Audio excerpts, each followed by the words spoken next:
Hello, my name is Professor Adrivan, and this is episode 9 in the Quadratic Series, where we are going to be talking about how to factor a quadratic when a, meaning the number in front of the x squared, is bigger than 1.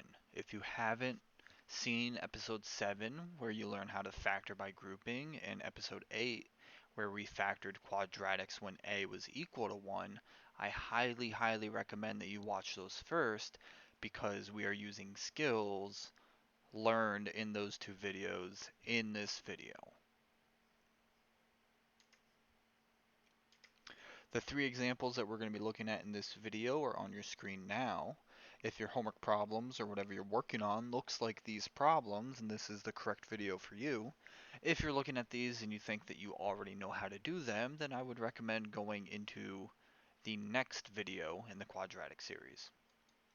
For everybody else, let's go ahead and jump right into it. So we're going to factor these quadratics very similar to the way that we factored them when a was equal to 1, but there's one extra step at the very beginning.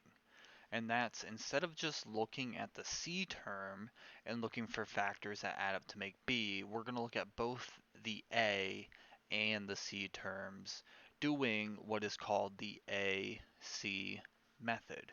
It's called the AC method because we're going to take a, which is 6, and c, which is -5, and we're going to multiply them. So 6 times -5 gives us -30, and this is going to be the number that we look for factors of that add up to make b. So we're looking for factors of -30 that add up to make 13.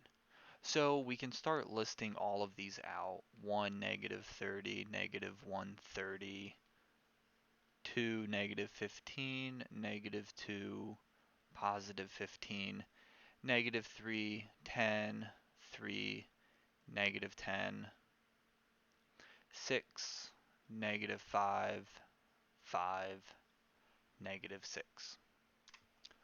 And then we want to look at all of these factors and identify which two add up to make +13.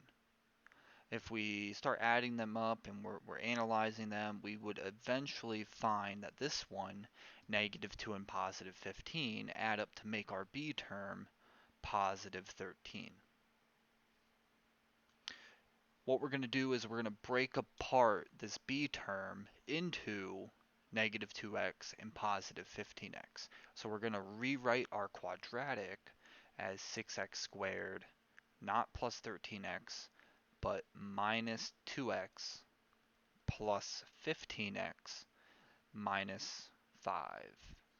I haven't changed anything. It's still the same. These are equal, but I've rewritten it in a way that's going to be beneficial for the strategy that I want to implement to solve this or to factor this. And that strategy that I want to implement is factoring by grouping. If we recognize that we now have a polynomial in 4 terms, that's our hint to factor by grouping. So we can split this into two sides. And if I look at the two terms on the left, and I ask myself, what's the greatest common factor between 6x squared and -2x? Well, the greatest common factor is 2x. And what am I left with? Well, I'm left with a 3x and a -1.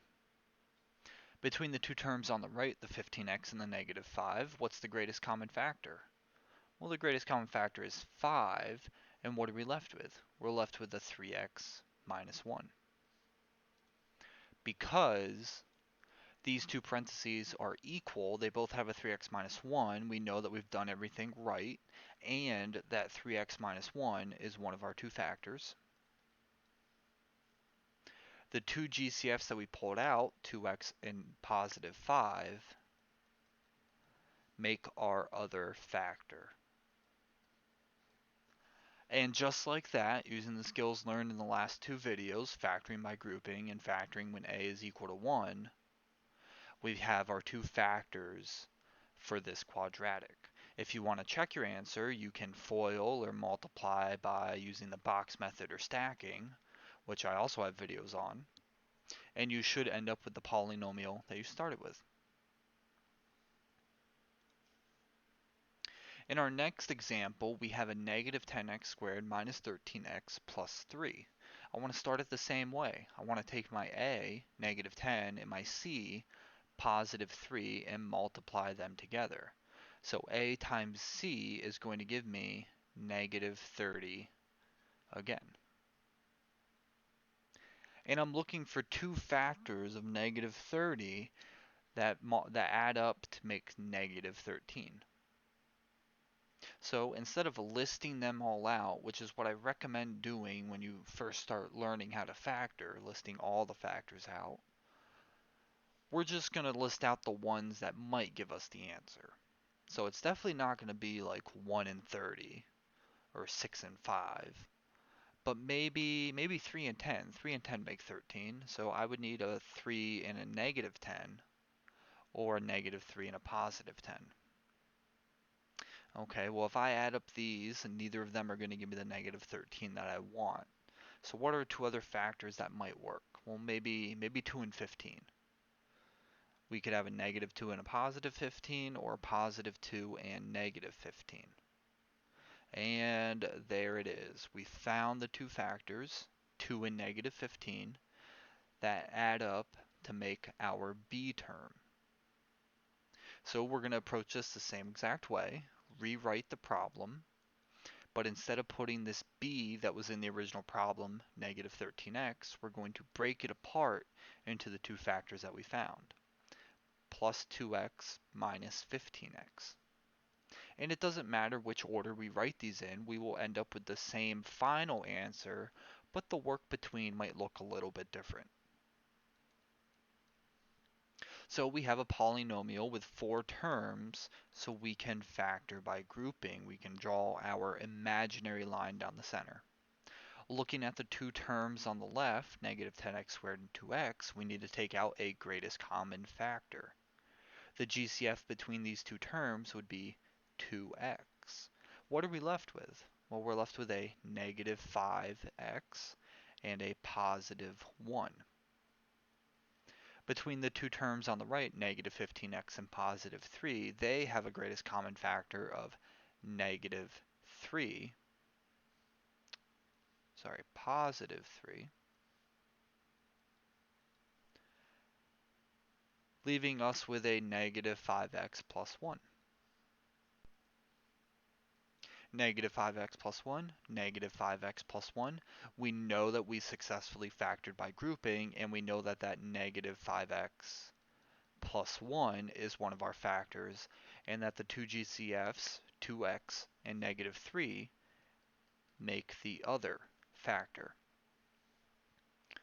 Now we're going to put a note down here. Depending on who your teacher is and what textbook you're using, you may have to take out this negative. Some teachers, some textbooks don't like that negative there. So to get rid of it, we just have to take out a negative 1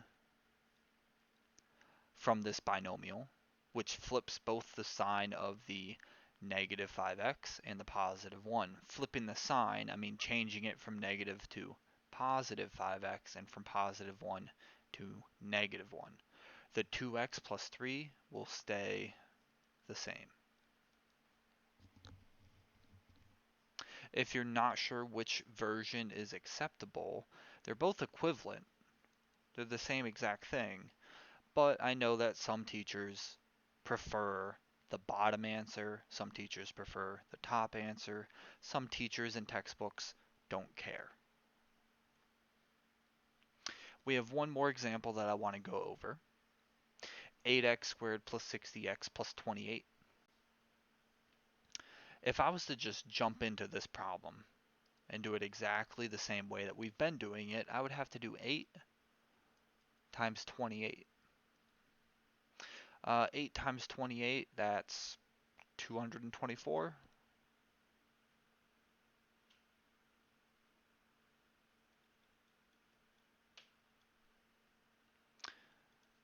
I don't know about you, but I don't want to list out all the factors of 224, and I'm not sure if I could list out every factor of 224 without some calculator assistance.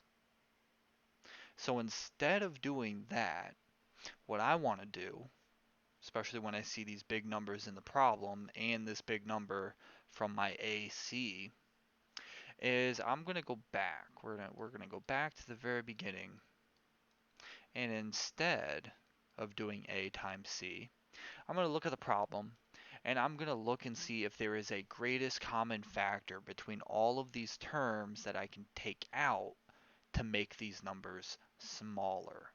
And if I'm looking at 8, 60, and 28, they're all even, so there's at least 2 that I can pull out.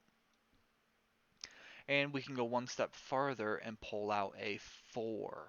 A 4 would be the greatest common factor. So if I take out a 4, we now have 2x squared plus 15x plus 7. So now we're going to continue the exact same way that we did the 2 previous examples. We're going to take the 2 and the 7 and multiply them together. This is already looking a lot easier. I now have to look for factors of 14 that are going to add up to make 15. And it's pretty simple, 1 and 14.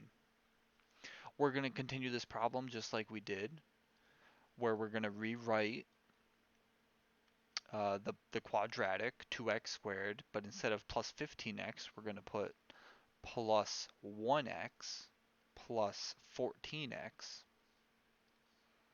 plus 7. And because we have a polynomial with 4 terms, we can now factor by grouping. Looking at these 2 terms on the left, their greatest common factor is 2, and we're left with 2x plus 1. Looking at these 2 terms on the right, we have a greatest common factor of 2, and we're left with 2x plus 1. 2x plus 1, 2x plus 1. We know that we're doing this correctly, and that 2x plus 1 is one of my 2 factors. The 2 GCFs that we pulled out, x plus 2, are the other 2 factors. Now, if you multiply this together, you're not going to get the original polynomial. And that's because of this 4 that we pulled out. So if we pull out a GCF in the beginning of the problem, we need to bring it down and write it as one of the factors in our final answer. I highly recommend you always look for a GCF in the beginning of the problem before you start factoring, rather than wait till the end and you're dealing with big numbers the whole time and you're really just setting yourself up to make a mistake. In the next video, we're going to look at some special case quadratics that follow some special rules when you factor them. If you found this video helpful, consider giving it a like, and consider subscribing for more math lessons. If you have a question related to this video, comment it down below and I'll do my best to answer. If you have any suggestions for things that you want to see a lesson on, go ahead and comment that below too, and I'll see if I can do a video on it. Thanks, and we'll see you in the next episode.